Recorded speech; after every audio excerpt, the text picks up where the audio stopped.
Veronica, here's a cup of my sperm. You've earned it. Lem, you remember the guys from NASA? Gentlemen? In 2009, while some shows were dominating the ratings, there were plenty of others that barely stood a chance. From big-name stars and promising concepts, to shows that were pulled after just a handful of episodes. This was a year filled with forgotten sitcoms that came and went before most people even knew they existed. So today we're counting down 10 short-lived and failed sitcoms from 2009. Some deserved better and others, well, not so much. Leave a comment below with which one of these you remember, and which ones deserved a much longer run. Number 10, 10 Things I Hate About You.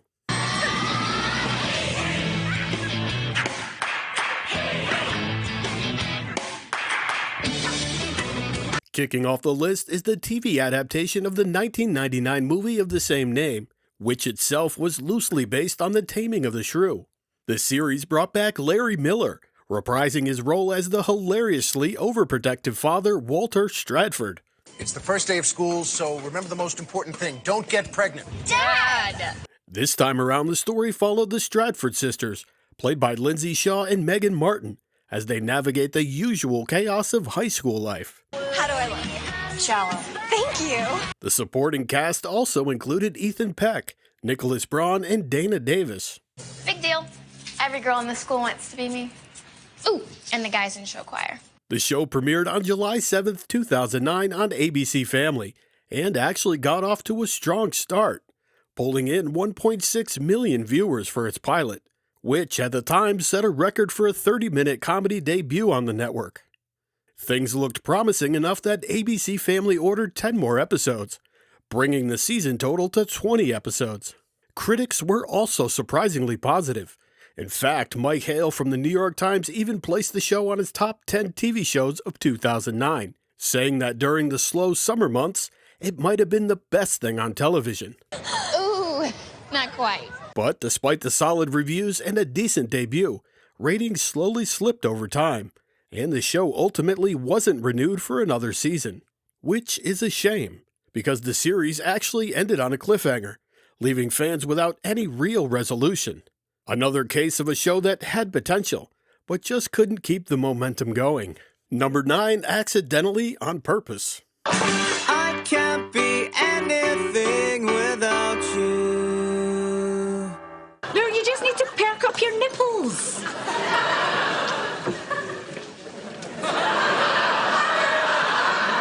It's painful. Fine, I'll do it. Next up is Accidentally on Purpose, a sitcom based on the book of the same name by Mary F. Poles.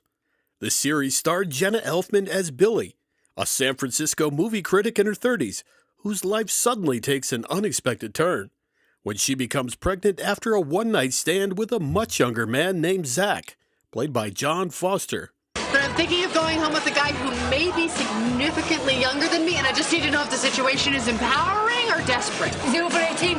Empowering! Things quickly get complicated. I don't want to complicate your life. Why stop now? Billy invites Zach to move in with her, which becomes even more awkward when her boss and ex-boyfriend James, played by Grant Show, starts getting a little jealous of the new living arrangement. You should know that I know Krav Maga. Fine, call him. I'll fight him too. Zach, James, stop! The supporting cast also included Ashley Jensen, Lennon Parham, and Pooch Hall. The show premiered on September 29, 2009 on CBS, airing after the hit sitcom How I Met Your Mother, and pulling in a respectable 8.9 million viewers. Ratings stayed fairly steady for a while, and CBS even ordered 5 additional episodes, bringing the season total to 18. But things started to unravel once the show was moved to Wednesdays behind the new adventures of old Christine. Viewership slowly declined, and by the end of the season, CBS decided not to renew the series. The cancellation became official on May 18, 2010. The good news for fans is that the writers at least managed to tie up most of the loose ends, so the show didn't end on a frustrating cliffhanger. And here's a fun little detail. Every episode title was based on a famous movie title, which was a clever nod to Billy's job as a film critic. Number 8, Ruby and the Rockits. What are the rules? How do you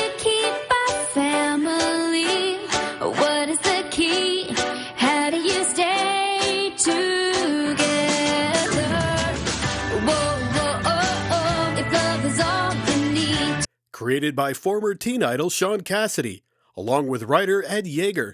The story centers on Patrick Gallagher, played by Patrick Cassidy, a former teen pop idol who's traded in the spotlight for a quiet suburban life with his wife Audie and their 2 sons. But that peaceful life doesn't last very long. Things get turned upside down when Patrick's brother and former bandmate David suddenly shows up, along with a teenage daughter he never knew he had. David, played by David Cassidy, is still clinging to his rock star glory days and asks Patrick for help raising his newly discovered daughter Ruby, played by Alexa Vega. Are you kidding? This is great. I have 2 parental figures who want to be involved in my life. No offense. Oh, I tuned out. The cast also included Austin Butler, who at the time was still early in his career. So what part did you like the best? The show premiered July 21st, 2009 on ABC Family, airing right after the network's other short-lived comedy, 10 Things I Hate About You. Unfortunately, the series never really found its audience. Many critics felt the show played things far too safe, giving it the vibe of a very standard, almost cookie-cutter family sitcom. In fact, critic Brian Lowry from Variety called the show borderline ridiculous, adding that there was not much to recommend. With ratings struggling and reviews not helping matters, the network pulled the plug after just 10 episodes, making Ruby and the Rockits another short-lived entry in ABC Family's late 2000s comedy lineup. Number 7, Hank.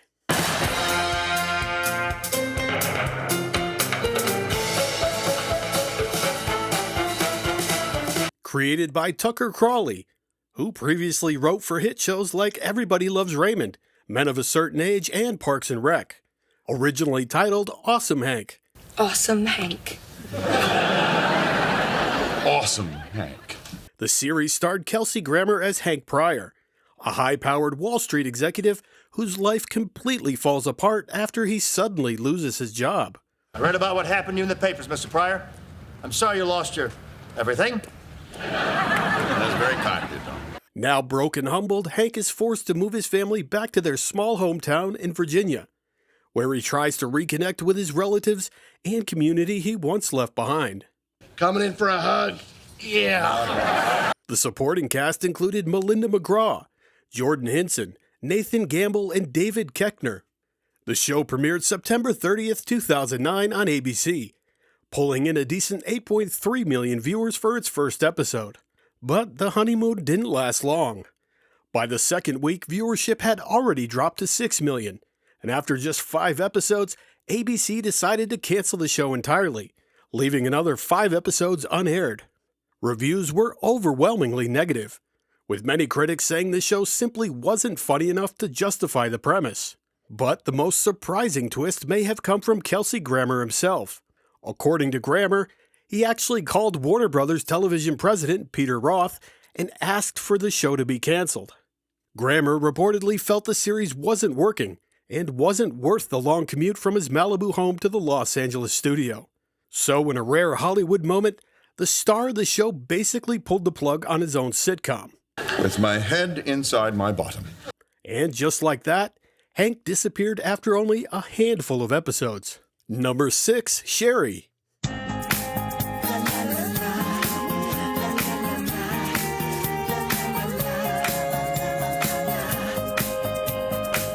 Coming in at number 6 is Sherri, a sitcom loosely based on the real-life experiences of comedian and television personality Sherri Shepherd. In the series, Shepherd plays a newly single mom who works as a paralegal while also trying to pursue her dreams of becoming a comedian and actress. After divorcing her cheating husband, Sherri attempts to jump back into the dating world while balancing work, motherhood, and a very hectic personal life. Luckily, she's not doing it alone. Much of her support comes from her group of outspoken coworkers and girlfriends at the office. A cheating man will bring women together faster than a road trip with Oprah and Gail. The series also featured a strong supporting cast, including Malcolm Jamal Warner, Tammy Townsend, and television legend James Avery. A preview of the show first aired on September 4th, 2009, and the network quickly picked it up for 12 additional episodes, making Sherri the first original comedy series owned by Lifetime. No big deal. The first 5 episodes aired daily at 7 p.m., before the show was moved to Tuesdays at 10 p.m. for the remainder of the run. Unfortunately, the unusual scheduling didn't help the show build a consistent audience, and after 13 episodes, the series was canceled. Reviews were generally mixed, and many viewers felt the show may have struggled simply because Lifetime wasn't really known for sitcoms, making it a bit of an odd fit for the network. Number 5, Surviving Suburbia.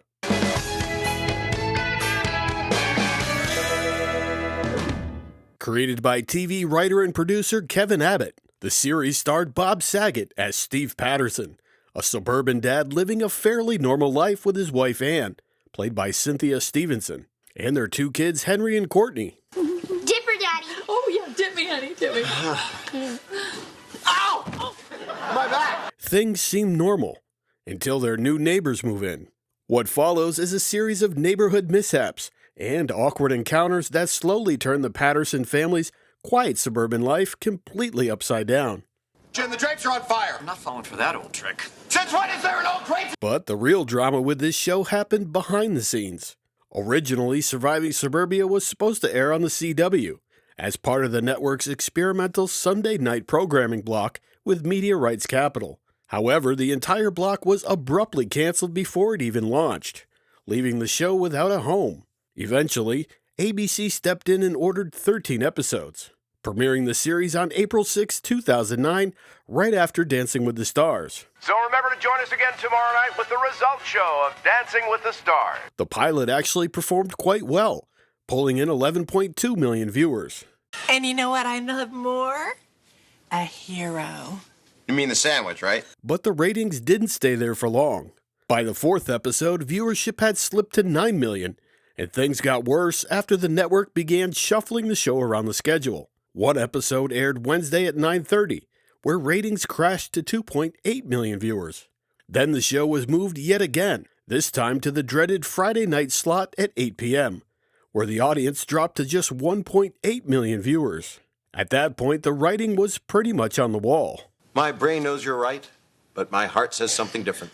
On August 8, 2009, ABC Entertainment President Steve McPherson officially announced that Surviving Suburbia had been canceled due to low ratings.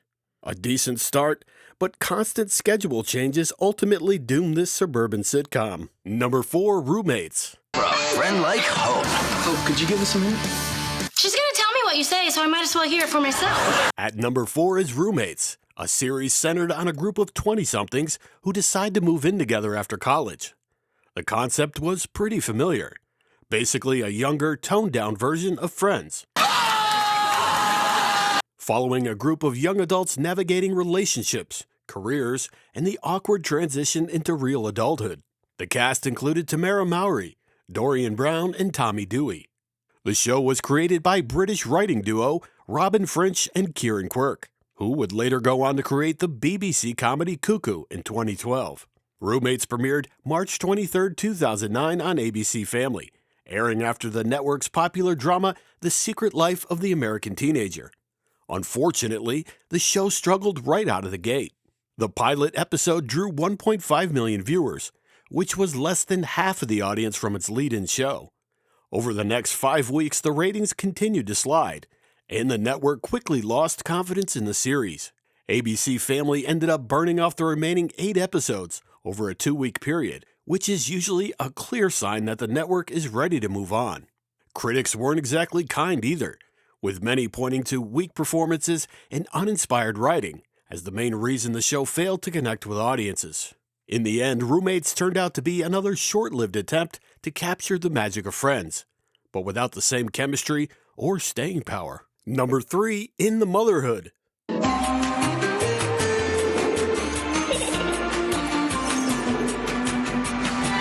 Coming in at number 3 is In the Motherhood, a show loosely based on the popular online web series of the same name.